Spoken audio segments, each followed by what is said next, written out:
The Materials for the Construction of the Tabernacle by Louis Ginzberg. When, on the Day of Atonement, God said to Moses, "Let them make me a sanctuary, that I may dwell among them, that the nations of the world might see that he has forgiven Israel their sin, the worship of the golden calf," it was gold he bade them bring for the adornment of the sanctuary. God said, "The gold of the tabernacle shall serve as an expiation for the gold they employed in the construction of the golden calf. Besides gold, let them bring me 12 other materials for the construction of the tabernacle: silver, brass and blue and purple and scarlet, fine linen and goat's hair, and ram skins dyed red, and badger skins, and shittim wood, oil for the light, spices for anointing oil, and for sweet incense, onyx stones and stones to be set in the ephod and in the breastplate." To these instructions, God added these words: "But do not suppose that you are giving me these 13 objects as gifts, for 13 deed did I perform for you in Egypt, which these 13 objects now repay. For I clothed you with broidered work, and shod you with badgers' skins, and girded you about with fine linen, and I covered you with silk. I decked you also with ornaments, and I put bracelets upon your arms, and chains about your necks. And I put jewels on your foreheads, and earrings in your ears, and a beautiful crown upon your heads. But in the future world, in return for these 13 offerings to the tabernacle, you shall receive 13 gifts from me, when I shall create upon every dwelling place of Mount Zion, and upon her assemblies, a cloud and smoke by day, and the shining of a flaming fire by night. For upon all the glory shall be a defense. And there shall be a tabernacle for a shadow in the daytime from the heat, and for a place of refuge, and for a covert from storms and from rain."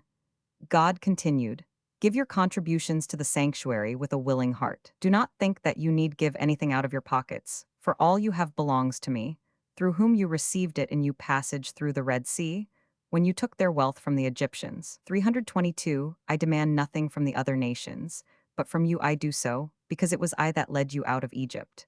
But you shall erect a sanctuary to me not in this world only, but in the future world also. At first the Torah dwelt with me, but now that it is in your possession, you must let me dwell among you with the Torah." Through the various objects God bade them dedicate to the sanctuary, the course of their history was indicated. The gold signified their yoke under Babylon, the head of golds. The silver pointed toward the sovereignty of Persia and Media, who through silver tried to bring about the destruction of Israel. Brass stood for the Greek Empire, that like this metal is of inferior quality. Its rule also was less significant than that of its predecessors in the sovereignty over the world. The ram's skins dyed red indicate the sovereignty of Red Rome. God now said to Israel, "Although you now behold the 4 nations that will hold sway over you, still shall I send you help out of your bondage: oil for the light, the Messiah, who will enlighten the eyes of Israel, and who will make use of spices for anointing oil, for he will anoint the high priest, that once again I may accept you with your sweet savor." 323. When Moses was in heaven, God showed him the tabernacle, as well as models for all the holy vessels therein. Hence Moses naturally supposed that he was destined to be the builder of the tabernacle. But he was mistaken, for when he was about to leave heaven, God said to Moses, "Thee have I appointed king, and it does not behoove a king to execute works in person, but to give people directions. Therefore thou art not to execute the building of the tabernacle in person, but thou art to give them thy directions to be executed." Moses now asked God whom he should select as the man to carry out his orders, whereupon God fetched out the book of Adam and laid it before Moses. In this book he found recorded all the generations, from the creation of the world to the resurrection of the dead, and the kings, leaders, and prophets set down beside every generation.